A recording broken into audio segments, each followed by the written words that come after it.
नमस्कार मंडळी, मी प्रियांका आणि आजच्या नव्या कोऱ्या व्लॉगमध्ये तुम्हा सर्वांचं अगदी मनापासून स्वागत.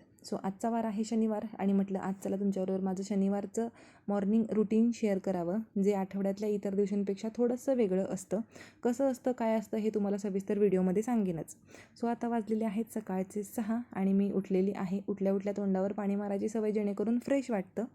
आता मी इथे बनवणार आहे अहोंसाठी डबा. शनिवारचा यांना डबा कंपल्सरी असतो. इतर दिवशी आठवड्याच्या डबा नाही दिला तरी चालतं, कारण ऑफिसमध्ये कॅन्टीन असतं, तिथे जेवण असतं. पण शनिवारी कॅन्टीनला सुट्टी असते असं वाटतं. त्यामुळे मग मला म्हणतात शनिवारचा मात्र कंपल्सरी डबा देत जा.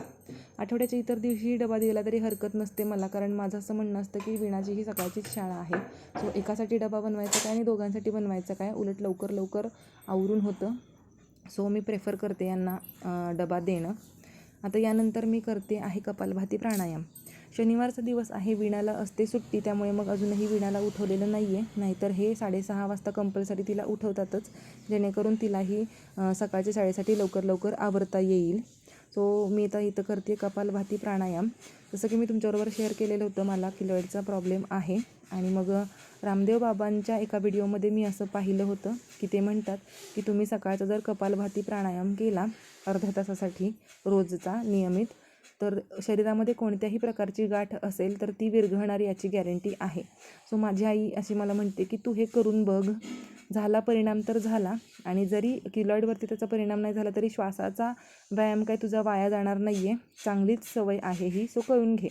मग सकाळच्या शांततेच्या वेळेत छान वाटतं करायला हे प्राणायाम, प्रसन्न वाटतं, मेन म्हणजे हलकं वाटतं शरीर. आणि मलाही सकाळच्या शांत वेळेत शांतच राहायला आवडतं. पण याविरुद्ध माझा जोडीदार आहे, त्यांना सकाळची खूपच जास्त बडबड करायची सवय आहे. इथे पण तुम्ही आत्ता पाहिलं, मला मध्येच वेळ विचारत होते, मी घड्याळात बघून सांगितली. बायकोला सकाळी सकाळी हाका मारून तिच्या नावाचा गजर घातल्याशिवाय नवरोबांचा दिवस होत नाही की काय, असं सगळ्या वस्तू जरी जागेवर असल्या तरी बडबडायचं म्हणजे बडबडायचंच. आणि माझं असं म्हणणं असतं की जरा शांत राहावा, मला शांत राहायला आवडतं. पण त्यांचं असं म्हणणं असतं की एनर्जेटिक सुरुवात करायची दिवसाची, जेणेकरून पूर्ण दिवस असा एनर्जीने भरलेला असेल. तर असंच असतं नवरा बायकोचं नातं, विचारांमध्ये फरक, आणि हीच त्या नात्याची मजा आहे. इथे जाताना मला म्हणत होते की झाडावर पडलेली आहे कीड, तर हे आहे चाफ्याचं झाड, ज्याची बऱ्यापैकी पानं खाल्लेली आहेत, आणि मला म्हणतात की अळी असणारच आहे. मी निरखून पाहत होते की अळी कुठं दिसतीये का, पण मला काही अळी दिसली नाही. आणि त्यांचं म्हणणं असं आहे की मला एक दिसली होती जी मी मारली आहे. मग इथं मी तीच पाहत होते. मग आता मी सगळी अगोदर खाल्लेली पानं काढून घेतली, जेणेकरून नव्यानं जर पानं खाल्ली तर खात्री होईल की आता झाडावरती कीड आहे किंवा एखादी अळी असण्याची शक्यता आहे. म्हणून मी ती पानं काढून घेतलेली आहेत. आता यानंतर मग घरातल्या बाकीच्या कामांचं रुटीन असेल. जसं की हा समोरचा कट्टा आहे, हे गेल्यानंतर मी लगेचच तो स्वच्छ करून घेते, कारण सकाळी सकाळीच त्याच्याकडे बघितलं जातं, नाहीतर मग त्याचा नंबर डायरेक्ट सगळी कामं झाल्यानंतर 11-12 वाजताच येतो. त्यामुळे मग सकाळचं अंगण स्वच्छ करून घेतलं की घरसुद्धा छान वाटतं, पॉझिटिव्हिटी येते घरात, कारण बऱ्यापैकी आपल्या उंबऱ्यावरती म्हणा किंवा असं प्रवेशद्वाराजवळ निगेटिव्हिटी साचलेली असते. त्यामुळे सकाळी सकाळी पहिलं ती साफ करावी असं म्हणतात. सध्याला आमच्या इथे खूपच जास्त पाण्याचा प्रॉब्लेम सुरू आहे, त्यामुळे कट्टा मी कंपल्सरी धुवत नव्हते. पण आता पाऊस जसा आहे त्यामुळे मग चपलांबरोबर चिखलसुद्धा येतो, त्यामुळे मग रोजचा रोज कट्टा धुतलाच गेला पाहिजे. इथं मी कट्टा धुण्यासाठी काल जे मी पाणी कपडे पिळून ठेवलेलं होतं, कारण कपडे काल जास्त होती, 2 बादली पाणी आलेलं होतं. त्यातलं 1 बादली मी काल वापरलं आणि 1 बादली आजच्यासाठी ठेवून दिलेलं होतं, जसं साठवून ठेवलेलं होतं. जसं मी म्हटलं की आमच्याकडे पाण्याचा प्रॉब्लेम आहे, त्यामुळे काटकसरीनेच पाणी वापरावं लागतं. घरमालकाने सुद्धा सांगितलं की पाणी फक्त जरा जपून वापरा. आता यानंतर मी अंघोळ केलेली आहे आणि मी आता आवरते आहे, माझे केस विंचरून घेते आहे. मला करायची होती कालची जी मी वैभवलक्ष्मीची पूजा मांडलेली होती, तीसुद्धा काढून घ्यायची होती. वीणा अजूनही उठवलेलं नाही आहे मी तिला, कारण इथून पुढं कसं होतं, शनिवारचं घरात एकमेव तर तिच्यासाठी मनोरंजनाचं साधन आहे ते म्हणजे मी. इतर कोणी व्यक्ती नाही आहे घरात आणि TV सुद्धा नाही आहे, त्यामुळे मग ती दिवसभर माझ्याच भोवती असते.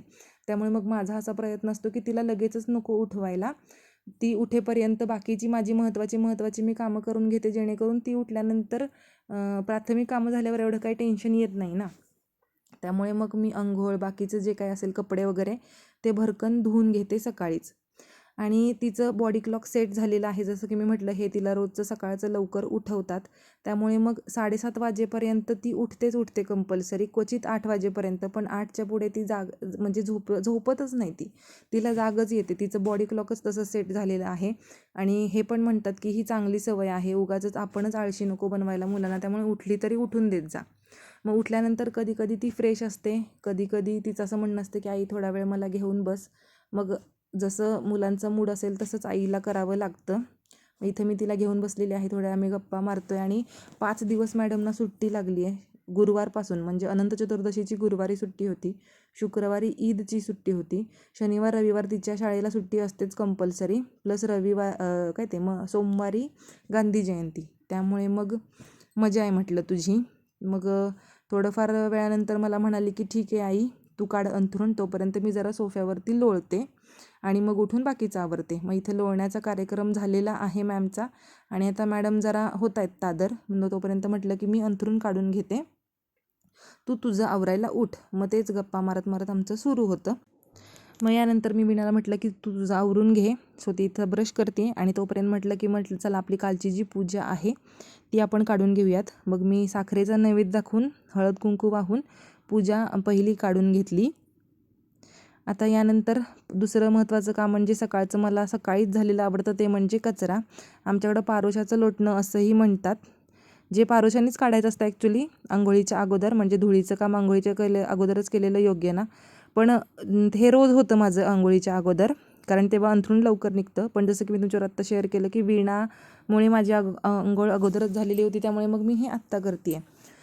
असं म्हणतात की शनिवारच्या दिवशी दरवाजातून आतमध्ये अशा दिशेने कचरा काढायचा असतो आणि इतर दिवशी आतून बाहेर असा कचरा काढायचा असतो. त्याचबरोबर शास्त्रानुसार तुम्हाला काही कामं करायची घरातली, त्याच्यामध्ये असं दिलेलं आहे की शनिवारची घरातली जाळ्या जळमट आहेत ती उडवायची असतात आणि मला ती सवय आहे. परंतु आत्ताच 2-3 दिवसापूर्वी मी सातारवरून आल्यानंतर जाळ्या जळमटं काढलेली होती, त्यामुळे मग इतकंसं असं काही नव्हतं, पण हात फिरवायची सवय आहेच मला. यानंतर मला कचरा काढायला बसून, म्हणजे मी प्रेफर करते बसून कचरा काढणे. माझ्या मोठ्या मावशीची सवय आहे ही. आणि माझी आई मात्र म्हणते की वाकून नेहमी कचरा काढावा.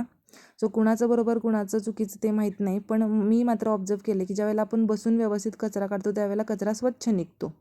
मला कंपल्सरी रोजचं 15-20 मिनटं तरी लागतातच सगळा कचरा काढून घ्यायला. हॉल, किचन आणि बेडरूम व्यवस्थित धूळ ना धूळ. आत्ता सध्याला धूळ कमी आहे बरं का, पण लागतात मला, तेवढा वेळ लागतो. आता इथं वीणाची मी अंघोळ घालून घेतलेली आहे आणि तिचे केस विंचरते आहे. आम्हाला 10:30च्या नैवेद्य आरतीला जायचं होतं स्वामींच्या केंद्रात. वीणाला सुट्टी जेव्हा जेव्हा असेल त्यावेळेला मी तिला मंदिरात नेतच असते, कारण मला असं वाटतं की अध्यात्माची आवड त्यांच्यामध्ये असावीच, कारण ही गरज आहे सध्याला. सो मी तिला म्हणते की जायचंच. इवन तो सकाळची जरी शाळा असली आणि कधी कधी लवकर आवरून झालेलं असलं 8-8:15पर्यंत तिचं अंघोळ नाश्ता वगैरे, तर तेव्हाही मी तिला भरकन गाडीवर घेऊन जाते आणि दर्शन देऊन माघारी घेऊन येते. केस विंचरताना मॅमचे रोजचे गजरे नखरे असतात, कारण तिचं असं म्हणणं असतं की आई तू खूप दुखवते केस माझे. पण मी तिला म्हणते की मी असं का करेन, आणि यावरून रोजचा आमचा वाद सुरूच असतो. केस विंचरल्यानंतर कंपल्सरी आरशात स्वतःला बघायचंच असतं. काय बघायचं असतं मला माहिती नाही, पण एक लूक मात्र हवाच असतो. आता यानंतर मी तिला सांगितलं की देवबाप्पासमोर बसून शनिवार आहे तर मारुती स्तोत्र म्हण. तिच्याकडून बऱ्यापैकी मी सगळे स्तोत्रमंत्र पाठ करून घेतलेले आहेत, जसं की गणपती स्तोत्र, यानंतर मारुती स्तोत्र, लक्ष्मी नमनाष्टक, पसायदान, कारण आणि अजूनही म्हणजे आता मी तिला कालभैरवाष्टक शिकवत आहे, होईल ते त्याचबरोबर बरंचसं असं. आणि ते कसं पाठ करून घेतलं, कसं तिला मी अध्यात्माची सवय लावते, याचाही मी एखादा इन डिटेल व्हिडिओ तुमच्याबरोबर शेअर करेनच. मग तिचं असं म्हणणं असतं की आई मी म्हणते म्हटल्यानंतर तू नुसतं बसायचं नाही, तूही माझ्याबरोबर बसायचंच कंपल्सरी. सो मीही बसते, कारण आपल्याला वेळ देणं गरजेचं आहे. मुलांना जर सवय लावायची असेल तर त्यासाठी वेळ देणं गरजेचंच आहे. नुसतं मुलांना सांगितलं की तू म्हण आणि मी नुसतं बसणार, तर तशी सवय लागणार नाही. आपल्याला त्यांच्याबरोबर ते म्हणावंच लागतं. मग यानंतर स्तोत्र म्हणून झाल्यानंतर देवाला, आईला, त्याचबरोबर आपले छत्रपती शिवराय आहेत त्यांना कंपल्सरी रोजचा नमस्कार हा असतोच आणि प्रत्येकाने तो करायलाच हवा. मग आता आम्ही आवरतो बाकीचं आता काय दुसरं काम ते म्हणजे नंतर सकाळचं रांगोळी दरवाजाच्या बाहेर. माझ्या आईबरोबर मी लहानपणी अशीच वीणा जशी आत्ता माझ्याबरोबर काढते रांगोळी तशीच काढायचे आणि त्याचमुळे माझ्यामध्ये ती कला आहे. त्यामुळे मग मलाही म्हणजे आई माझी नेहमी असं सांगत असते की लहानपणी जेवढी तू बीज तिच्यामध्ये पेरशील त्याचं झाड तितकंच बहरून येईल मोठ्यापणी. सो जितक्या लहानपणी तिला जास्तीत जास्त चांगल्या सवयी लावता येतील तितका तू प्रयत्न करत जा आणि माझा तो नेहमी प्रयत्न असतो. सो इथे वीणानं छानसं असं फूल काढलेलं आहे. मग यानंतर आम्ही आलो 10:30च्या नैवेद्य आरतीसाठी. स्वामींच्या केंद्रामध्ये आरती झालेली आहे आणि अगदी वॉकिंग डिस्टन्सवरती आहे बरं का केंद्र घरापासून, त्यामुळे 5 मिनटात पोहोचतो. इथे वीणा मुजरा करते स्वामींना आणि जसं की स्वामी नेहमी म्हणतात, भिवू नकोस, मी तुझ्या पाठीशी आहे. तर बऱ्याच वेळेला याचा अनुभव आलेला आहे. त्यामुळं श्री स्वामी समर्थ. इथं वीणा आता औदुंबराला प्रदक्षिणा घालते आहे आणि आता याच्यानंतर घरी आल्यानंतर झालेली आहे काहीतरी खाण्याची वेळ. हा आलेला आहे अंशू, हा शेजारीच राहतो जो वीणाचा फ्रेंड आहे आणि दिवसभर मग आता हे चंगूमंगू खेळत असतात, भांडत असतात आणि माझा दिवस यांच्याच पुढं इथून पुढं फिरत असतो. वीणा मॅडमना वरण भात खूप आवडतो, त्यामुळे मग नाश्त्यासाठीच सरळ वरण भात केलेला होता. काल शिरा केलेला होता. शिरासुद्धा खूप आवडतो, पण मला शिरा आवडत नाही, त्यामुळे मी म्हटलं की मग आज वरण भात मीही खाईन. आणि आत्ता मी आहे आमच्या माऊ आजींच्या घरी, जे विमाननगरला असतात आणि हाही आमच्या शनिवारच्या रुटीनचाच भाग आहे. बऱ्यापैकी आमचे विकेंड यांच्याच घरी असतात. सो आम्ही इकडे आलेलो आहोत. त्यामुळे मग ज्यावेळेला मला यांचा फोन आला की आज इकडं जायचं आहे मावशींकडं, त्यावेळेला मी भरकन 2-3 जे कपडे होते तेवढे धुवून घेतले आणि इकडे यायला निघालो. सो हा होता माझा शनिवारच्या सकाळच्या रुटीनचा व्लॉग.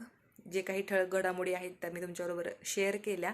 सो कसा वाटला व्हिडिओ हे कमेंट करून नक्की सांगा.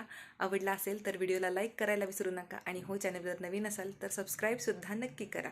सो मग आता भेटूयात उद्याच्या नव्या कोऱ्या व्हिडिओसहित. तोपर्यंत आत्तापुरती रजा द्या.